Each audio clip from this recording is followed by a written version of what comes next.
Saya ingin menyapa Bapak Ibu Saudara semua, bisa lambaikan tangannya. Shalom. Salam damai sejahtera Kristus bagi kita semua. Sukacita yang besar. Kita boleh mengawali Pekan Pentakosta, ibadah pencurahan Roh Kudus hari ini, hari yang pertama. Puji Tuhan. Nah, saya beri tema renungan malam hari ini yaitu Roh Penolong. Katakan sama-sama apa? Roh Penolong. Roh Kudus adalah roh penolong, parakletos dalam bahasa Yunaninya. Ya. Dan dia diberikan untuk menolong setiap kita semua. Apapun yang kita hadapi hari-hari ini, dialah penolong kita yang ajaib. Manusia terbatas di dalam memahami dan menolong kita. Tapi kita punya Tuhan yang tidak terbatas untuk menolong kita. Nah, yang pertama, untuk apa Roh Kudus sebagai roh penolong itu diberikan kepada kita? Yang pertama, menolong kita untuk melakukan firman Tuhan. Yohanes 14 ayat 15 sampai 17. Yohanes pasal yang ke-14 ayat yang ke-15 sampai yang ke-17. Firman Tuhan berkata begini, "Jikalau kamu mengasihi aku, kamu akan menuruti segala perintahku." Nah, ini firman Tuhan ya. Kita suka nyanyi, "Oh, aku mengasihi Engkau Yesus dengan segenap hatiku." Amin ya. Tapi bukti kita mengasihi Tuhan itu apa? Tadi apa? Menuruti segala perintah Tuhan. Anak-anak sama orang tua saya kira juga sama ya. Bilang, "Oh, saya mengasihi papa mama." Tetapi kalau enggak nurut ya papa mamamu ragu. Kamu ini benar-benar mengasihi atau enggak. Ya kan? Ya, suami istri juga sama ya. Kita mau saling menghormati satu dengan yang lain. Selanjutnya dikatakan ayat 16, "Aku akan minta kepada Bapa dan Ia akan memberikan kepadamu seorang penolong yang lain, supaya Ia menyertai kamu selama-lamanya." Selanjutnya, yaitu roh kebenaran. Dunia tidak dapat menerima Dia, sebab dunia tidak melihat Dia dan tidak mengenal Dia. Tetapi kamu mengenal Dia, sebab Ia menyertai kamu. Jadi diulang 2 kali ya, menyertai kita, menyertai kamu, saudara dan saya, dan akan diam di dalam kamu. Jadi ini yang pertama. Jadi Roh Kudus itu diberikan untuk menolong kita, menyertai kita, untuk memampukan kita melakukan firman Tuhan. Karena firman Tuhan itu hukum rohani, maka tidak bisa dengan kedagingan kita ini melakukan firman Tuhan. Karena firman Tuhan itu ilahi.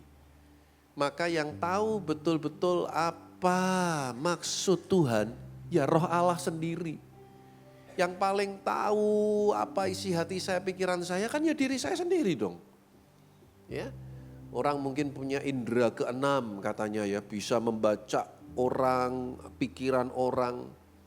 Ya, tapi banyak yang bohong itu. Yang paling tahu diri kita adalah diri kita sendiri. Kalau Anda mau melakukan firman Tuhan, tapi enggak kenal Roh Kudus, enggak bergaul dengan Roh Kudus, enggak mungkin kita mampu melakukan firman Tuhan. Dan ini tanda bahwa kita mengasihi Tuhan. Roh Kudus diberikan menyertai kita, jadi penolong, supaya kita bisa melakukan apa yang jadi kehendak Tuhan dalam hidup kita. Daging akan binasa, tapi Roh Allah itu hidup untuk selama-lamanya.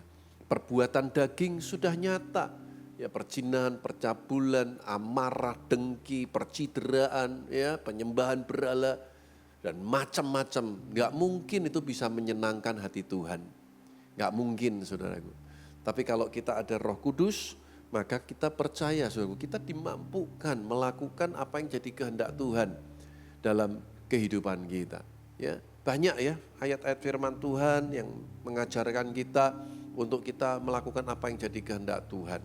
Misalkan soal mengampuni.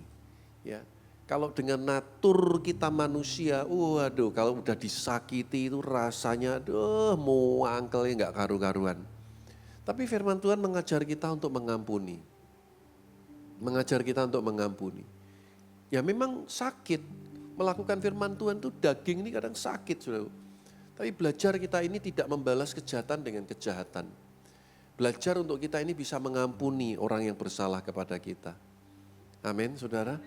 Saya satu kali dapat cerita dari istri saya, jadi nggak tahu gimana ceritanya, saya juga nggak tahu ya. Istri saya itu ditegur tante-tante, AI ya, kalau orang Surabaya nyebutnya AI.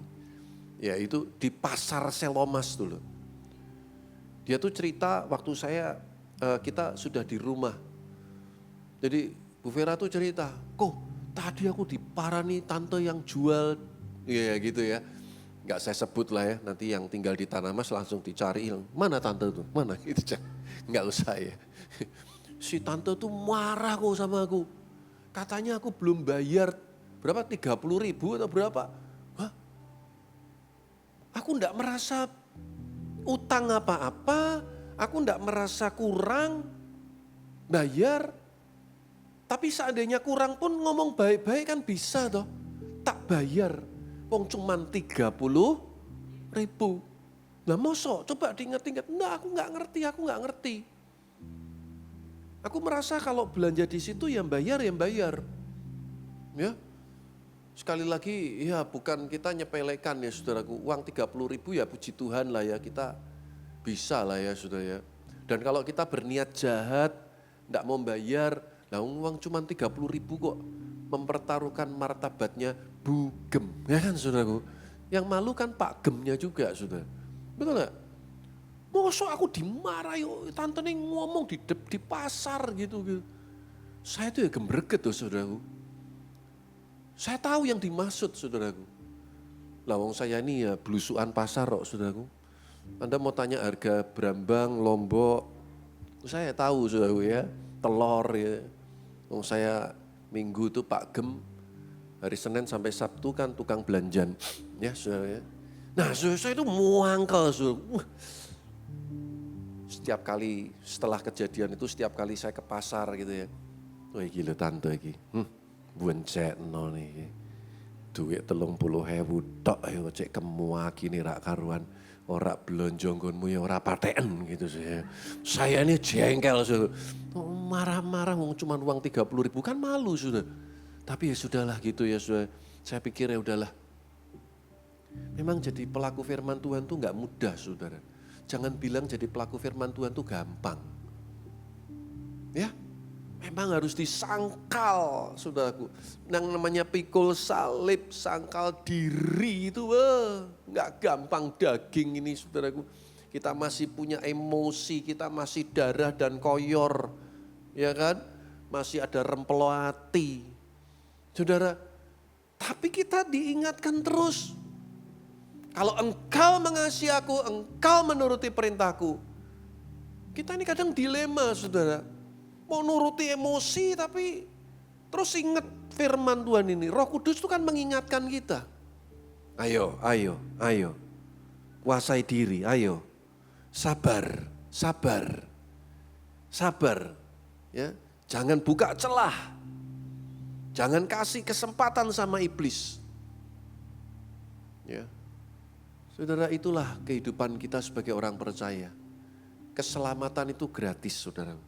Tapi jadi murid Kristus itu ada harga yang harus dibayar. Sekali lagi ya, kita diselamatkan itu gratis. Tapi kita jadi murid Yesus itu ada harga yang harus dibayar. Dulu ada lagi, ini tantenya udah meninggal. Tante ini punya masalah dengan adik saya. Ya, masalahnya sama adik saya. Cuman tante ini memang tahu keluarga besar kami. Papi mami, siapa cici saya, siapa saya. Ya, tahulah tante ini, om tante ini. Nah, sekali lagi masalahnya sama adik saya. Ketemu di pasar. Lagi-lagi saudaraku. Ya. Kamu kan kakaknya ini kan, adiknya Yohanes kan. Wah, kalau manggil saya tuh enggak pakai Pak, enggak pakai pendeta, apa pastor. Wah, enggak lah saudaraku. Ya, Yohanes pendeta ngamuk-ngamuk di pasar juga. Tapi saya bersyukur ya beberapa kali peristiwa kejadian itu kok enggak ada saya, saudaraku. Itu waduh, ya kudu di reselapen gitu saudaraku. Kudu dituabok gitu ya. Marah-marah di pasar saudaraku. Saya tahu dia juga, istri saya juga terluka. Ya, gara-gara adikmu gini gitu ya. Saudara, tapi memang tidak mudah saudaraku. Untuk kita ini melakukan firman Tuhan. Kalau bukan karena kekuatan Roh Kudus. Dan ujian yang kita alami untuk jadi murid Kristus, jadi pelaku firman. Bukti bahwa kita mengasihi Tuhan. Itu bisa terjadi di mana-mana, kapanpun. Dan melalui peristiwa yang beraneka ragam. Kita nggak pernah persiapan bahkan sebelumnya. Akan ngalami ini, kita nggak tahu. Kita nggak tahu. Ujiannya kapan kita nggak tahu. Lulusnya kapan kita nggak tahu. Datangnya ujian juga kita nggak tahu. Tapi percayalah kalau Roh Kudus bersama dengan kita. Kita pasti dimampukan, diberi kekuatan. Ya, Roh Kudus yang akan menolong kita. Jadi jujur loh ya. Banyak jemaat itu salah prasangka sama saya. Pak Yohanes tuh sabar ya orangnya. Anda salah. Saat janjane itu saya yang enggak sabaran Bapak Ibu. Ya, sakingnya di hadapan jemaat dikuat-kuatno saudaraku. Dikuat-kuatno, diketok-ketokno sabar. Sakjane ya gemreget saudara. Jadi kalau Anda lihat saya begini, begitu, bugem begini, begitu. Yang dalam tanda kutip Anda positif, percayalah itu karena Tuhan yang kasih kami kemampuan. Roh Kudus yang menolong. Ya, Roh Kudus yang menolong. Ya, tapi kalau secara daging ini banyak hal. Jujur kalau saya enggak ditopang doa pagi, di pederesan doa ya. Nanti menara doa, saya ini kadang juga enggak kuat saudara. Tapi saya percaya saya punya Roh Kudus. Bapak Ibu Saudara punya Roh Kudus. Roh yang perkasa, Roh penolong yang akan memampukan kita. Amin. Ya, bilang sama tetangga kanan kiri, jangan menyerah.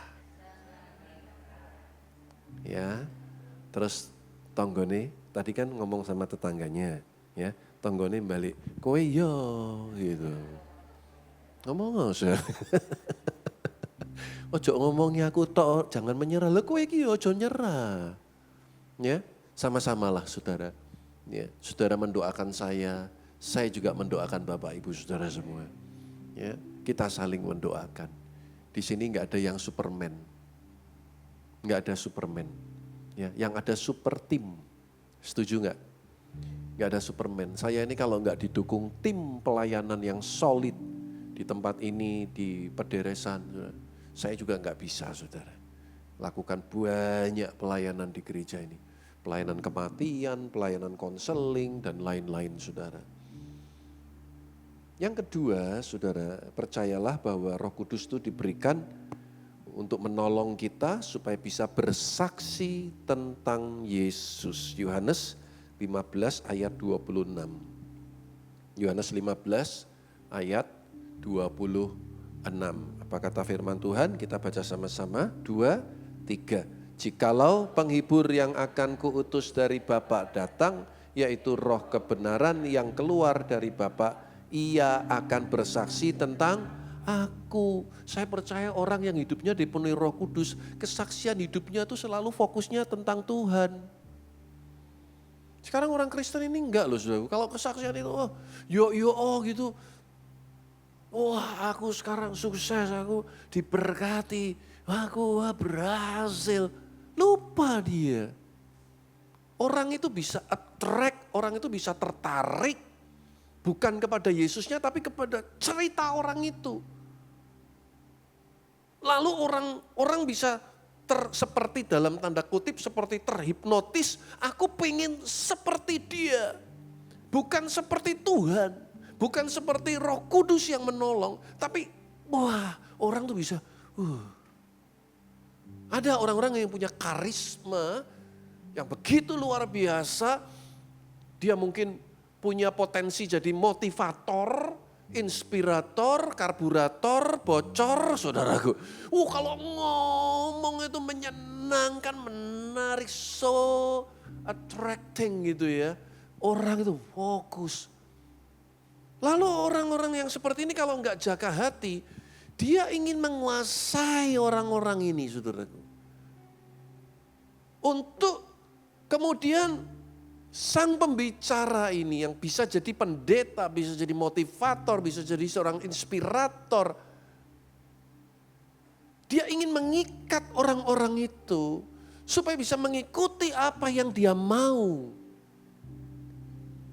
Hati-hati, saudaraku. Lalu apa yang terjadi? Ini yang kemudian saya baru kenal istilah ini ketika saya di Australia beberapa tahun yang lalu. Ada istilah namanya abuse authority. Otoritas tapi kita salah gunakan. Percaya nggak ada orang-orang sampai seperti gitu. Sampai mau pindah rumah loh, tanggal berapa? Tanya sama pendeta ini. Nanti tanggal berapa pastor saya mesti pindah. Bukan cuma itu, kira-kira jodoh saya siapa pastor? Ya, nanti saya pup jam berapa? Lu pup aja tanya saudaraku coba. Wih, sampai orang itu ya diikat sedemikian rupa sampai dia tidak berani melakukan sesuatu sebelum ada restu dari pastornya. Sekali lagi ini bisa pastor, bisa seorang motivator, inspirator, orang yang sukses mungkin di keuangan, di keluarga dan sebagainya. Kalau dia nggak jaga hati, saudara, orang-orang seperti ini punya kesempatan besar melakukan yang namanya abuse authority. Begitu orang-orang yang dia kuasai itu nggak taat, orang-orang itu nggak nurut. Waduh, dia bisa marah luar biasa. Dan jeleknya nih kalau orang-orang seperti ini dikecewakan, dia bisa sakit hati luar biasa. Kemudian apa? Kadang mulutnya suka mengutuk.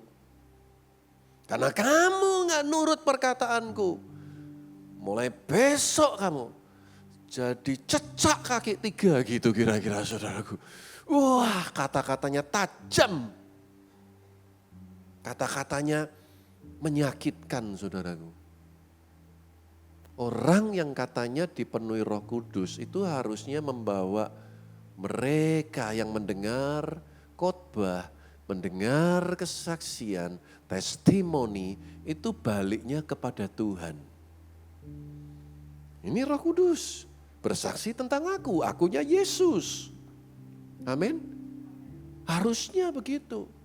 Harusnya begitu. Makanya kita mesti hati-hati. Yang mulai dipakai Tuhan, yang mulai dipromosikan Tuhan, hati-hati. Karena tipis antara engkau mengandalkan kekuatanmu sendiri atau mengandalkan Tuhan. Tipis sekali, saudara. Ya. Kelihatannya kita mengandalkan Tuhan, tapi kita nggak pernah betul-betul punya koneksi dengan Tuhan. Kita nggak pernah menjalin keintiman dengan Tuhan. Kita berbuat seperti apa yang kita mau karena kita pikir aku punya power, aku punya kuasa, aku punya karisma. Orang-orang nurut sama aku. Saya pernah dengar kesaksian di Jakarta. Saya kenal keluarga ini ketika saya diajak papi pelayanan ke Palembang. Awal-awal saya mulai pelayanan. Ya. Dan salah satu anak hamba Tuhan Palembang itu sekarang tinggal di Jakarta dan ikut satu aliran gereja yang saya lupa dulu disebut apa gitu ya. Dan aliran gereja ini tuh begitu ekstrimnya sampai saudaraku bahkan semua keuangan perusahaan dikuasai oleh gereja. Siapa yang punya perusahaan? Ya dia ini. Si engkau ini yang punya perusahaan. Tapi perusahaannya, keuangannya mau dikemanakan uangnya? Dikontrol dari gereja, di mana digembalakan oleh seorang pendeta. Sampai seperti itu Bapak Ibu. Lah papahnya yang di sana kan hamba Tuhan juga. Sampai akhirnya mereka bertengkar, sampai mereka bahkan dengar-dengar sampai putus hubungan keluarga, saudaraku. Sampai seperti itu. Mungkin belakangan ini yang saya dengar itu aliran gereja dari Korea, saudara. Ya, makanya hati-hati, Anda gabung persekutuan, Anda gabung di satu komunitas ya. Sekarang ini banyak aliran-aliran sesat. Dari Korea itu juga banyak. Ya, di mana gandum tumbuh, di situ juga ilalangnya juga akan tumbuh dengan luar biasa. Anehnya di mana banyak ilalang nggak ada gandum di situ. Tapi di mana ada gandum, di situ ada rumput liar, ada gandum, ada rumput liar dan lain sebagainya, ilalang. Saudara, kita mesti jaga ya. Gereja kita ini harus tetap benar, jangan sampai Anda kultus individu. Pokoknya kalau enggak yang khotbah Pak Mariono, aku enggak mau datang. Anda sudah mulai mengkultus individu kan Pak Mar. Ya, kalau Anda mengasihi saya, mengasihi Pak Mariono, mengasihi Pak Loki, yang mulai-mulai khotbah nih, Kurniawan juga. Jangan mengkultuskan kami-kami. Jangan buat cemburu Tuhan. Tuhan kalau cemburu repot, yang susah kami-kami Bapak Ibu. Ngerti gak? Yang susah kami-kami. Siapa yang nanti disebut mencuri kemuliaan Tuhan? Siapa yang disebut mencuri kemuliaan Tuhan? Ya kita-kita yang dipuji-puji ini. Bukannya orang memuji Tuhan, mengeluh-elukan Tuhan. Oh itu aduh. Itu loh kalau Pak Yohanes yang khotbah luar biasa gitu ya. Oh kalau Pak Loki yang mendoakan tuh luar biasa. Urapannya dahsyat gitu. Jangan buat Tuhan cemburu loh. Ya. Ini ngomong sendiri loh. Kenapa banyak hamba-hamba Tuhan tuh yang hebat-hebat mati muda, saudara. Nggak usah saya sebut ya. Ya. Banyak hamba-hamba Tuhan bagus-bagus khotbahnya luar biasa. Mati umur 40-an. Baru masuk 50-an mati, meninggal. Pernah mikir enggak? Loh kan dia masih dibutuhkan Tuhan. Wah dia luar biasa. Kadang jemaat punya kontribusi membuat Tuhan bawa pulang itu hamba Tuhan. Wes mulai aja kowe. Jemaatmu ora nyembah aku meneh, nyembah kowe.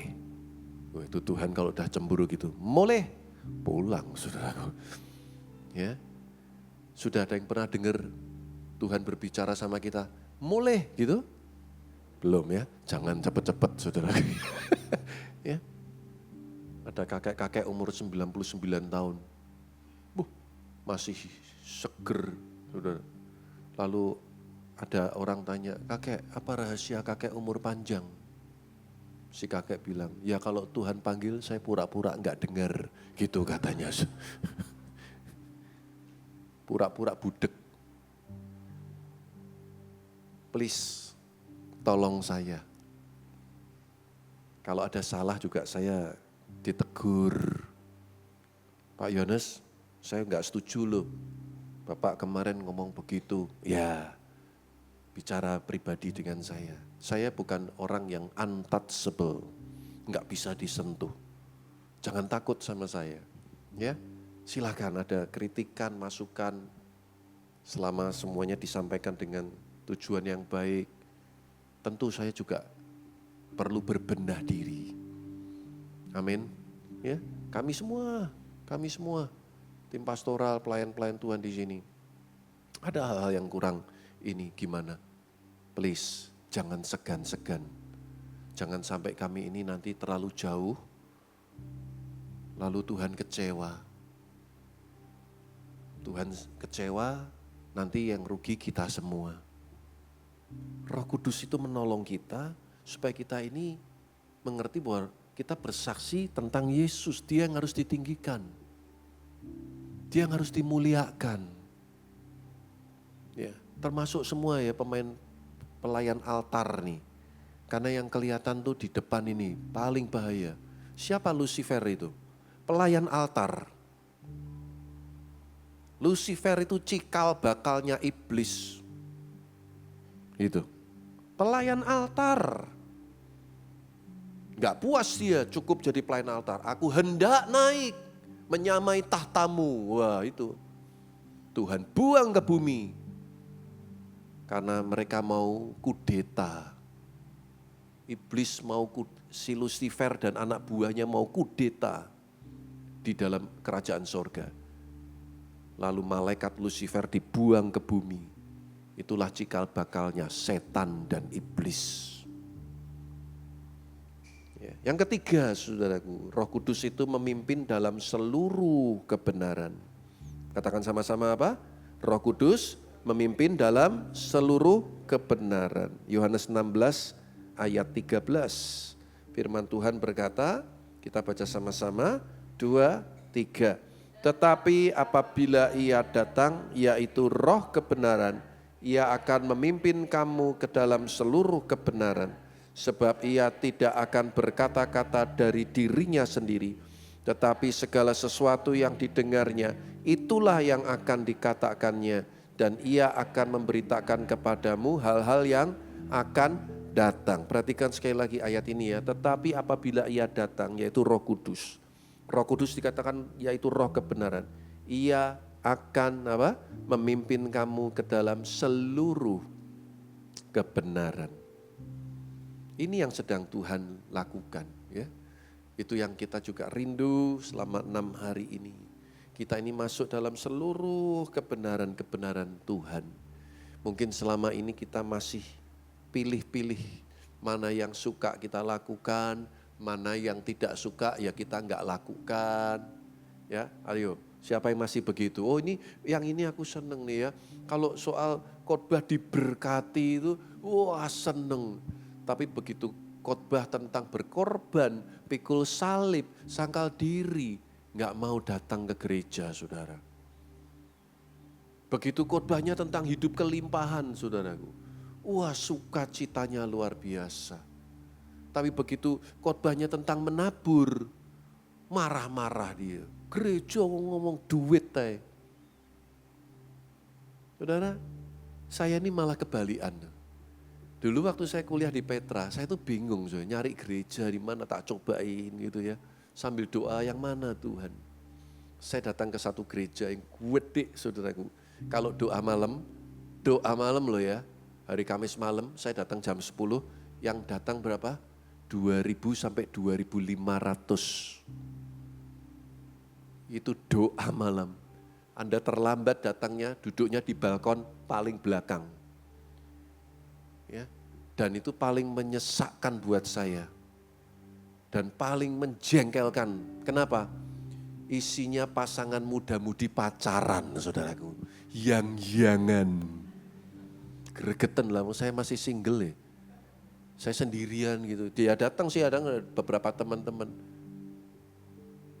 Tapi itu luar biasa, penuh. Tapi sayangnya, khotbahnya itu selalu tentang berkat. Anda datang yang hari ini datang naik sepeda ontel, pulang naik sepeda motor. Amin, amin. Yang belum punya mobil, beriman. Minggu depan punya mobil. Wah, siapa yang tidak mau begitu? Loh, enak loh ya khotbah gitu, seneng loh mesinnya ya. Saya enggak tuh. Saya rasanya tuh Tuhan, kayaknya ini bukan tempatku ini. Ya, saya berangkat naik sepeda motornya koko saya, pulang ya naik sepeda motor itu. RX Special, RXS bukan yang King, RXS ya, produksi tahun 80-an. Ya, kalau kena hujan mogok. Berangkat naik itu, pulang yang naik itu, minggu depan khotbah itu lagi, ya pancet motornya itu saudaraku saya. Kadang pulang, besok tak buka dompetku, ya tetep baik, ya pati murah.